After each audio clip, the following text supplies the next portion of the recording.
Peugeot already having secured the manufacturer's title. Lancia still had a big say in the Drivers' Championship, however, in the shape of Alen, who was challenging hard in second place.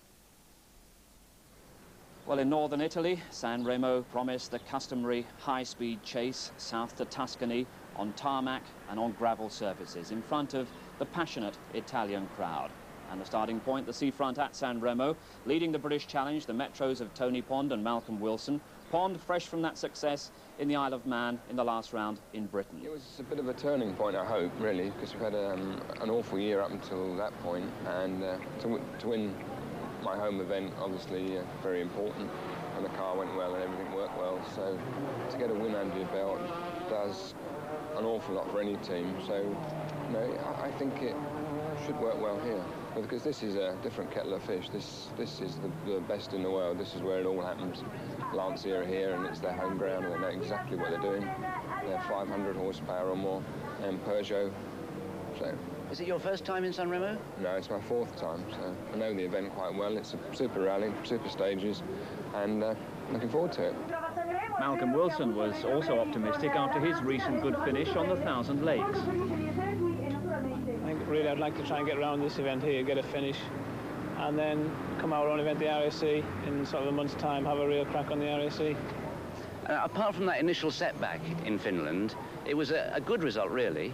Must have given you some confidence. Well, I was quite pleased with the times that we were doing. Obviously, when we didn't have problems, we were as quick, or if not quicker than Per, and he's been there for sort of a long time, so I was quite pleased with the performance, apart from the slight indiscretion on the fourth stage, but otherwise okay. It was more like finished weather as Wilson prepared for the start. Cloudy and gloomy, tyre choice would be difficult. Well, we could have done without this morning, you know, first time here, and obviously it's drying out here now, but it has been raining, and up in the mountains, I mean, who knows what it's going to be like. But fortunately, we've got David Llewellyn and Phil Short up there, who have been up there for like the last 3 or 4 hours. So they'll give us some feedback before the start of the first stage. But at the moment, I mean, standing here now, you could not make a tyre choice at this moment in time. So hopefully when we get up to the first stage, we'll have a better idea. Good news was the reappearance of Ari Vatanen after his near-fatal accident over a year ago in Argentina. He also talked to Barry Hinchliffe before the start. Fantastic to see you back in uniform again. Well, the uniform is slightly too tight, you know, putting on some weight. Oh dear. But do you feel good as well? I feel fantastic. I mean, what else do you expect after my ordeal, having gone through what I have gone through, and now I'm here, so it's really, I can hardly believe it's true. But you knew you were going to come back, didn't you? No, at times I didn't think so, no, I must confess that the future didn't look so good at times, and I thought I never will be back, but now I'm here, so that's the main thing. So what about today? Well, what is the plan then on this rally for you, Harry? Well, it is, as far as I'm concerned, it's just scrap the rust off, which has built up over this last year or so, and just getting used to it, get more practice, get more kilometers under my belt again.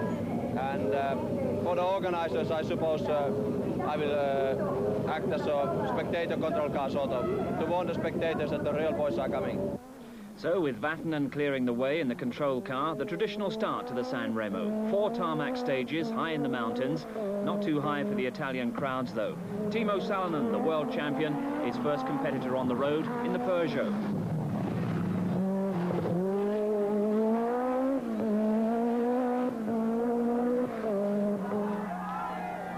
The local support, very obvious for World Championship contender Alen in the Italian Lancia.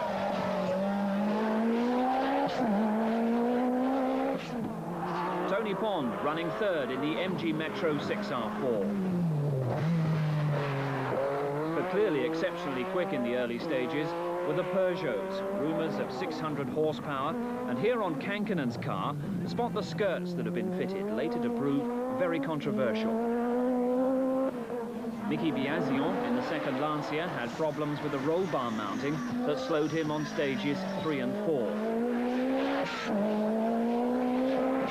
It was the Peugeot of Andrea Zanussi into the early lead, also sporting those blue skirts along the length of the car, a recent Peugeot innovation.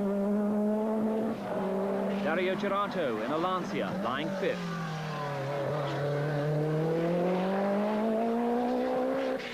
And another Another of those Peugeots flying even more than usual. This is Bruno Sabi, lying second to Zanussi.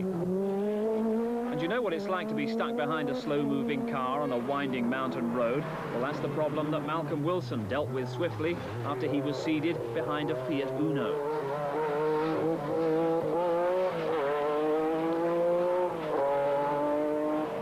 And not moving as slowly as you might expect, the Skoda of Vladislav Čerek, already looking good for a top 10 finish.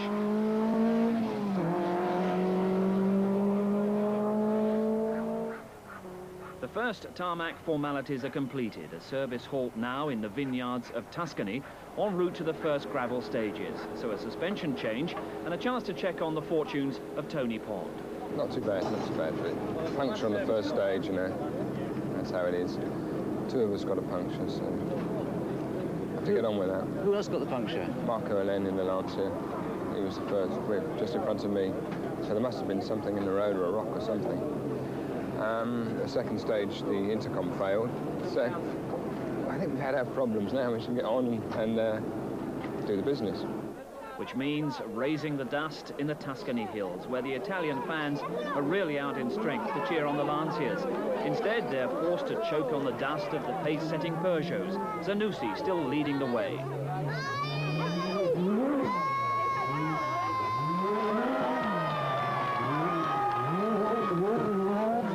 Bruno Sabi is second. And the first of the Lancias, Biasion. Timo Salonen, the world champion, far happier now on gravel than the earlier tarmac.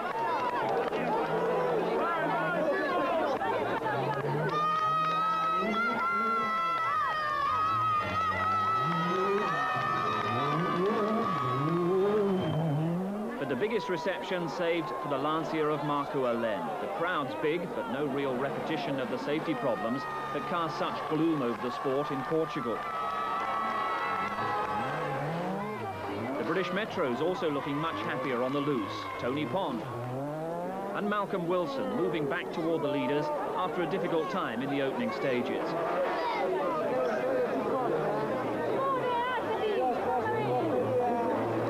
And towards the end of the first day, the leaders were all in Peugeots. Andrea Zanussi and Bruno Sabi.